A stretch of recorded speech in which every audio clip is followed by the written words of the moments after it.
Nagbabalik na naman ang inyong tagapaglingkod ng mga balita at pawang katotohanan lamang. Naging mainit nga na usapin sa mundo ng social media.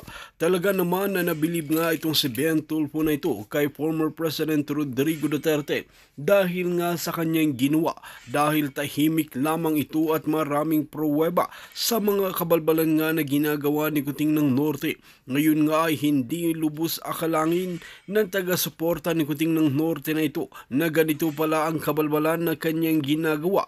Hindi nila maiwasan madismaya at tunay na naniniwala pa nga kay former President Rodrigo Duterte na kahit pagkumpirahin nga natin ang kanilang pamumuno ay malayong mas matino pa rin daw si former President Rodrigo Duterte. Ito na mismo ang sabi ng taga-suporta ni Kuting ng Norte. Ngayon nga ay umaasa sila sa pagbabago, ngunit tila iba ang pagbabago na nangyari sa bansa natin dahil bas na kabutihan ay kasakiman ang tuluyan na naghari sa bansang Pilipinas na ito. Kaya naman marami pa rin kababayang natin mga Pinoy ang naghihirap dahil nga kay Kuting ng Norte na ito at sa kanyang kampo. Ngayon nga ay talagang may plano na si former President Rodrigo Duterte. Ngayon nga ay sana matuto na tayo at wag na muling iboto pa ang mga korap na mga opisyales at wag natin ibenta ang mga suhol, ang mga boto natin sa kakapirangkot na 5 kilong bigas na kinakalat nga ni Tambaluslos. Well mga kaibigan, para nga sa karagdagang informasyon, panoorin nga natin ang buong video. At kung bago ka pa lamang sa aking channel, huwag kalimutan i-click ang subscribe button at notification bell para lagi kang updated sa ating mga bagong video. At para sa sulit viewers natin dyan, maraming salamat sa walang sawang pagsuporta. Pangulong Rodrigo Duterte, ang hirap niyang basahin, ang hirap niyang intindihin. Read my lips, look me in the eye. Although I have my sunglasses, this is to avoid the glare here in the studio. But all I can do, mga boss, I will try to read between lines. Itong si former President Rodrigo Duterte. Let's get it straight. Hindi ko kilala si dating Pangulong Rodrigo Duterte. Ni hindi ko siya nakikita face to face o eyeball to eyeball. Hindi ko siya nakakausap or minsan man nakausap sa telepono. Kaya hindi kami magkakilala. Kaya maliwanag po Ito, malinis. Hindi sila magkakilala ni PRRD. Tuloy, mamaya papaliwanag po natin. Gusto ko lang siyang subaybayan. Consider me just a spectator, a very serious observer from the outside. Gusto ko yung estilo niya, mga boss, because he seems to get away with his style. Kumbaga, nakakalusot. Ang hirap niyang bitagin. Ikaw ang mabibitag kapag sinubukan mo. I find it very amusing, interesting, ika nga. I'm fascinated by the way he plays around with words and he's having fun. Sometimes entertaining, sometimes confusing. Himayin natin. Paano ba natin malalaman kung itong si dating Pangulong Rodrigo Duterte ay nagbibiro o hindi? Ito, tingnan muna natin itong intro ni Ben Tulfo, okay? Ito ngayon si Ben Tulfo tumatakbo bilang senador at hindi po ito nawawala sa top 5. Lagi siyang pasok dyan kasama sila Senator Bongo. Okay? Pine-explain niya ito si PRRD talagang ibang klase. Hindi siya nakakahon. Hindi siya yung, eto politiko, eto yan. Doon po nagkaiba si PRRD sa ibang mga politiko. Kaya nga pansin nyo, nagugustuhan siya ng taong bayan dahil hindi trapo. Eto ngayon, yung media nalilito sa mga sinasabi ni PRRD. At hinihilo sila. Sa madaling salita, ang nagli-lead. Kung gusto ng balita ni PRRD, si PRRD ang mangunguna. Pero susunod-sunod itong mga mahihinang klase, itong mga weak, itong mga bangag, itong mga tambaluslos, tapos sasamahan ng ibang media. Sasakyan ng ibang media, pero hindi nila alam, pinaiikot-ikot na sila ni PRRD. And until now, it is very effective dahil ang suporta kay PRRD nandoon pa rin. Hindi siya nawawala. Pag nagsalita si PRRD, balita. Pag nagsalita si PRRD, sinusundan ng mga tao. Unlike dun sa iba. Yan, dito muna tayo. Tuloy. Paano natin malalaman kung siya ay nagsisinungaling tulad ng sinasabi ng mga kumukontra sa kanya? Totoo bang sinasabi nila na siya ay nagsisimula ng mag-ulyanin? Kapag ang isang tao raw ay nag-ulyanin, the brilliance of the person is starting to fade away, which means sooner or later, he's gonna lose it. Lahat ng yan, isa-isahin natin. Una, mahilig magbiro itong si dating Pangulong Rodrigo Duterte. Kahit sa harap ng media, harap ng kamera, harap ng mikropono. Diba, ibang-iba? Yun ang papansin nyo, iba ang karisma ni PRRD. Yung bitaw niya ng biro, grabe. Kaya mapansin nyo, pag ang blinag ng mga DDS si PRRD, benta. Pag ang blinag ng mga pulahan si PRRD, benta. Pag ang blinag ng mga dilawan si PRRD, benta. Pag blinag ng mga komunista at NPA si PRRD, benta. Basta anything about PRRD, benta.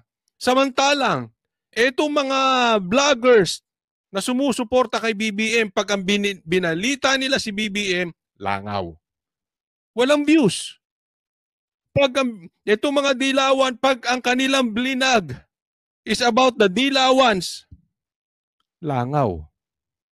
Kaya mapapansin nyo, lahat ng balita, mapapula, mapa-NPA, mapa-komunista, mapa-dilaw, mapa-DDS, ang gustong balita, Duterte. Ganun po ang karisma ni PRRD. Ito po yung pinapaliwanag unti-unti ngayon ni Ben Tulfo. No.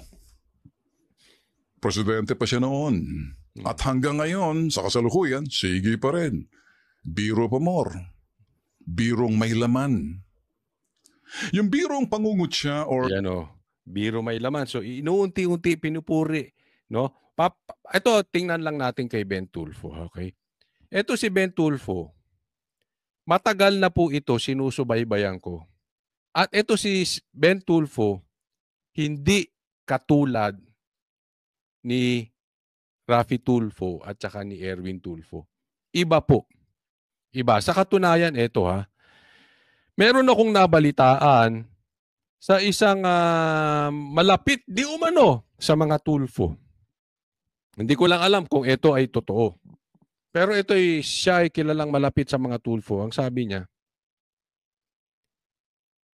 etong sila daw, hindi sila magkakasundo. Ayaw ni Ben Tulfo ang stand ng dalawa niyang kapatid. Lalong-lalo na itong ginawa ngayon, lately, ni Erwin Tulfo patungkol dito sa tourism. Talagang nilaglag ni Ben Tulfo si Erwin doon. Ang sabi nga, hindi mapapagsama sa isang lamesa, sa isang dining table na kumakain itong mga Tulfo na ito. Definitely wala na si Mon. Tapos na siya sa era niya. Yun lang, minsan si Mon, parang basta, wag na natin anuhin yun, tapos na siya. Ito na lang talagang active ay si Ben at ito si Raffy at saka si Erwin at saka to si Ben Tulfo. So, hindi sila magkakasundo. At pansinin nyo, may pagkakapareha si PRRD at si Ben Tulfo. Hindi sila out of the box. Out of the box sila. Hindi mo sila pwedeng ikahon. Pansinin mo, si Raffy at saka si Erwin trapo na ang dating. Kabago-bago. 'Di ba? Si Ben, hindi. Ino-observe ko tong mama na ito. Talaga namang hindi siya mahilig mamulitika. Hindi siya yung parang sisip-sip dito, sip-sip kay BBM, sip-sip kay Duterte, hindi. Hindi po siya. Kaya nga, doon siya nagugustuhan ng maraming tao. Kasi meron siyang sariling utak. Same thing with PRRD. Hindi sinundan ni PRRD yung typical sistema ng politika. Hindi siya trapo. Hindi nakakahon si PRRD. Ito po pinupunto niya. Sarcastic joke, magaling si Jan. Watch carefully, listen carefully. Ito yung tinatawag na sarcastic joke, magaling siya rito. Tingnan na maigi. Yung tinatawag na sarcastic joke, he's having fun. Example, pahayag niya. Sabi niya nga, sa TV to, nakita naman to, nag-cover, wala akong sinabing ganon. Even if you kill me 1,000 times, wala akong sinabi na ganon. Make it taking drug. Pero sabihin mong, adik, wala akong sinabi na ganon, patayin mo na. Or papatayin o patayin ako ni Marcos yan. Ito yung mga sinasabi niyang sinusundan lang natin. Maawa ka naman sa akin, matanda na ako. Maraming na good time na media rito. Yun. Di ba? Naalala niyo yung balita na yon. Tinawag niya ng bangag si Marcos. Hindi naman sumasagot si Marcos eh. Anong nasa isip ng tao? Talagang adik si Marcos. Yun na nasa isip ng tao. Tapos biglang binawi ni PRRD. Di ba? Sakay naman ngayon ng media. Di ba? Yeah, ito si PRRD, ulyanin na talaga. Pero tayo mga DDS, alam natin ang totoo. Si Ben Tulfo, alam niya totoo. Di ba? Nang-good time si PRRD, yung iba naman, nabola.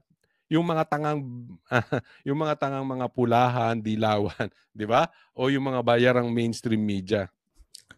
Para sa kanila, balita na to. O nga naman, basta kung anong lumabas sa kanyang bibig, as is, where is, balita na yan. Ayun, di ba? Diyan mo malalaman ng tao influential. Kung anong lumabas sa bibig niya, kahit ano, balita. Ganyan po ang Duterte. Well, yung pangalawa, ito yung follow-up joke, birong pagdududa or cynical joke. Ito naman yung ginagamit niya sa mga politikong hindi niya pinagkakatiwalaan at dapat naman pagdududahan. Oh. Hindi niya pinagkakatiwalaan, ha? Tandaan niyo yan, ha? At dapat naman pinagdududahan. Malimit ito. Ginagamit niya rin sa Kongreso. At kung kanino. Again, listen carefully and watch. Listen carefully. Watch carefully. Ito yung kanyang sinabi naman. If I can say it to Marcos, if I can say it for all, antibiotic, aspirin, they're all drugs. Pero wala akong sinabi. Papatayin ako ni Marcos yan. Takot naman ako mamatay. Matanda na ako. How do you find that? Di ba? Sinasabi ni, matanda na ako, ready na ako mamatay. Sinasabi ni PRRD, di ba? So, magaling si PRRD dyan. And buti na lang, hindi katulad ni itong si Ben Tulfo, yung ibang mga, alam nyo, dumadami na rin po kasi yung mga sinasabi nilang social media vloggers, mainstream mainstream media, na makikitid ang utak. Napansin nyo ba yun? Tingnan mo yung isang congressman, may blank space daw. Kaya daw may blank space kasi at nilabas nila ng mga Duterte nila PRRD yun dahil gusto ibalik sa opisina yung natapyas na budget ni BP Sara. Ganun na po sila kanipis mag-isip. So hindi ako nagtataka etong kanilang mga vloggers, posible ganyan din. Ang bilis nila. Pagtatawanan na siya ulyanin talaga si PRRD. Wala talagang isang salita, di ba? Ganun po sila katanga. Ito yung pangatlong bihirang-bihira. Posibleng sa pamilya niya lang o kaibigan niya lang to. Yung birong in the spirit of fun. Wala lang. Kasiyahan, no harm done, no pun intended. Well, enter Antonio Trillanes, as usual. Madaling mabasa ang pinagsasabi nitong si Antonio Trillanes. Salamat nga pala sa Magdalo survey ha. At number 5 ini. Ayan. Ito malakas po sa malakas po at hanggang ngayon malakas po sa survey si Tulfo. Consider po natin si Tulfo, kayo pag-isipan niyo 'yan. Pero sa akin lang, doon na tayo sa bago. Huwag na natin iboto yung matatagal ng politiko gaya ni Aimee, ni Lito Lapid, etc. na wala namang nagawa. Wala namang nagawa, ibabalik pa natin sa pwesto. Diba? Nasa sa inyo yan kung sinong gusto nyo iboto. Basta sa akin, yung mga matitino. At halimbawa sila Atty. Vic, sila Jimmy Bondoc, ito si Ben Tulfo, yung mga bago na dapat nating bigyan ng tsansa. No?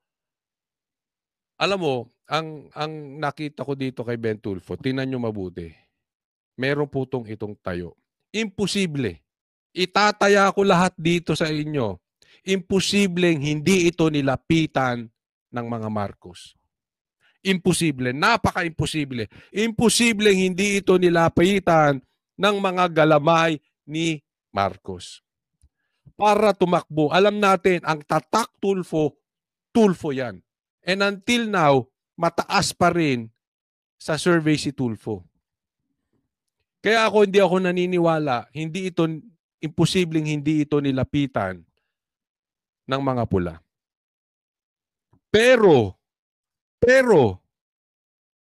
hindi siya tumakbo under the BBM's team. Wala siya doon sa partido nila. Yun na lang ay may tapang at may paninindigan. Yung independent po ito. Pwedeng ando doon na ang kayamanan sa partido ni BBM. Makinarya. Maraming pera doon para ikaw ay suportahan sa eleksyon. Ako'y naniniwala kahit magkano ang i-demand ni Tulfo tumakbo lang sa partido nila,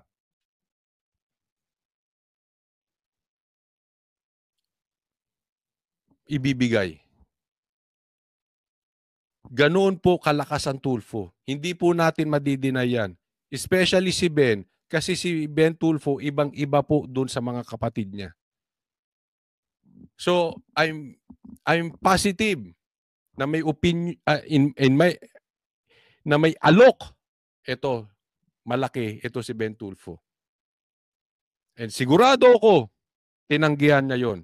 Kaya independent siya ngayon. Ibig sabihin, ito ay posibleng maging taya natin sa Senado. Kung sakali, ako naniniwala ako pag nanalo ito, and definitely napakalaki ng chance nitong manalo. Nasa 80-90% mananalo to si Ben Tulfo. At pag nanalo ito, I'm sure nasa Duterte party to. Bagamat, hindi siya maingay ngayon ng sobra, pero hindi ito magpapagamit. That's one thing for sure. Hindi ito magpapagamit kay Marcos, hindi ito magpapagamit kay Tambaluslos, and definitely hindi rin ito magpapagamit sa mga kapatid niya. Sa katunayan, napupuna ko na dumidistansya siya. Ayaw niya doon sa mga kapatid niya. Ito yung opinion ko lang ha. Pansinin nyo. Kaya ito magiging dagdag numero natin mga DDS sa Senado. Kailangan natin ng numero doon na maninindigan at talagang sisilip. Ako naniniwala ako hindi ito katulad ni Raffy. Sisilipin niya talaga. Sisilipin niya talaga yung mga dapat silipin. Alam ko marami sa inyo na-disappoint sa mga Tulfo. Including me. Including me. Hindi ko po tinatanggi yun. Sa katunayan, binanatan ko si Ben. Ay, si Ben. Binanatan ko rin si Raffy at saka si Erwin. But ever since, ito hindi. Kasi nakikita ko iba siya. Dati pa, kahit i-check nyo yung aking mga vlogs before, nakikita nyo, iba, dati pa, iba to. Sinasabi ko, iba na ito. Iba na to sa kanyang mga kapatid. What a big accomplishment. Come on. Keep pulling my leg. Number 5 sa senatorial surveying ng inyo magdalo. Sino? Ini. Thanks but no thanks. Okay, back to Trillanes. Sabi ni Trillanes, pathological liar daw itong si Rodrigo Duterte. Ang ibig sabihin ng pathological liar, mga boss, yung taong walang sinasabing totoo at puro kasinungalingan na. Tanga kasi yan, si Trillanes. Tanga. Hindi nila alam, pinasasakay. 'Di ba? Tayo. Hindi, nung sinabi ni PRRD gano'n, sumababa loob natin. Alam natin sa sarili natin naglalaro si PRRD. Pinagtitripan, eto mga gullible na ito. Tayo alam natin, including Ben Tulfo, alam niya. Ito si Trillanes, wala, mahina talaga to. Magsama sila dapat ni Gadon. Hey, pangklase.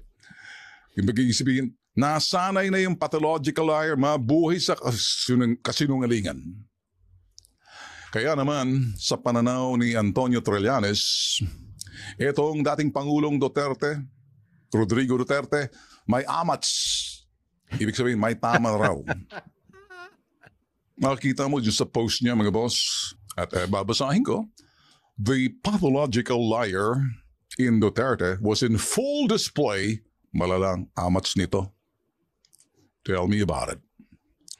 Mortal enemy number 1 nitong si dating Pangulong Rodrigo Duterte nung siyang nakaupo pa, Senator pa si Antonio Trillanes.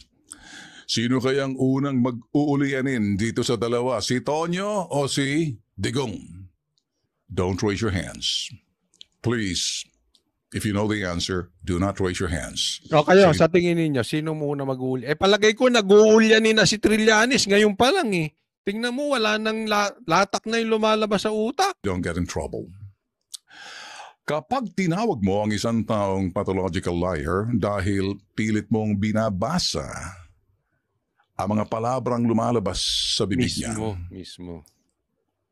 At ginagamit mong patunay ito o ebidensya mo, Tonyo, mabibitag ka. Nag-gets yun na? Di ba? Utu-utu ka, tanga. Hindi po mura tanga, stupid yun. Utu-utu ka, tanga ka, Trillanes. Gaya ng mga 10 mga supporters ni Marcos, mga vloggers. ang daming nabitag ni PRRD doon, no, ng mga vloggers. Slow down. Baka nakalimutan mo yung may tinatawag pang white lie. Wala kasi sa bokabularyo ninyo, ikaw particular Tonyo, or iba sa atin. Ang ibig sabihin ng white lie, pagsisinungaling para hindi ma-offend, masaktan yung tao because you want to be decent and courteous, but still, you're lying. Mm-hmm. Ginagamit din ito ni dating Pangulong Duterte noon. At so, it's an art of communicating para sa kanya. Sabi nga ng araw, marami nagsasabi, out of the box. Hindi siya templated. Hindi siya yung sinasabing typical na statesman kung tawagin ng iba dahil he's just be himself. Ito ang nakita ko kay Ben Tulfo. Dati kasi nakausap ko po ito. At sa dami ko nang nakausap, dati nakausap ko. Sa dami ko nang nakausap na mga politiko or papasok sa politika. Or media. Sawang-sawa po ako sa plastic. Totoo yan. Hindi ko lang pinapahalata, pero naaamoy ko yung plastic. Tatanungin ko lang sila ng isang tanong. Tapos maya-maya uulitin ko, magkaiba na sagot. O kaya nahuhuli ko sila sa mga kaplastikan nila. Pagkausap mo, iba. Pag may camera na, iba na. Eto, magagaranti ko sa inyo kung ano si Ben Tulfo kausap, yun siya sa camera. At hindi siya sumasakay sa sa isang issue or sa isang politiko. Isa masasabi ko sa mamang ito. Nung nakausap ko siya, may sariling isip. Hindi mo pwedeng diktahan. Yun ang pumasok talaga. Same thing kay PRRD. May sariling isip, di mo pwedeng diktahan. Hindi yung, ay uso ngayon ng pula, sa pula tayo. Ay uso ngayon, uso ngayon ng dilaw, sa dilaw tayo. Pansinin niyo politiko ganyan. O, pirma tayo doon sa ginawang bill ni Ontiveros. Napangit daw yung bill. Kinontra ni Marcos, inatras nila yung pirma nila. Ito yung mga taong walang paninindigan. Sabay sa agos. Ito, hindi. Gumagawa ng sariling agos. Hindi siya yung totoong leader to. Hindi siya yung parang pabakla magsalita. Paiba-iba. Depende sa camera o depende sa personal. Ito, hindi harap likod. What you see on and off the camera parehas. May kasabihan, style makes a difference. Every person, they have their own style. Pero itong si Tonyo, ikaw Antonio Trillanes, like you listen carefully, nababasa kita ng maigi. Basang-basa ang papel mo sa akin. Ako, si Ben Tulfo, si Bitag. Di ko makalimutan yung sa Senate hearing, yung estilo mong accusatory, prosecutorial ang dating. Senate hearing yan. Hindi yung paglilitis sa hukuman. Hindi ka prosecutor, hindi ka piskal.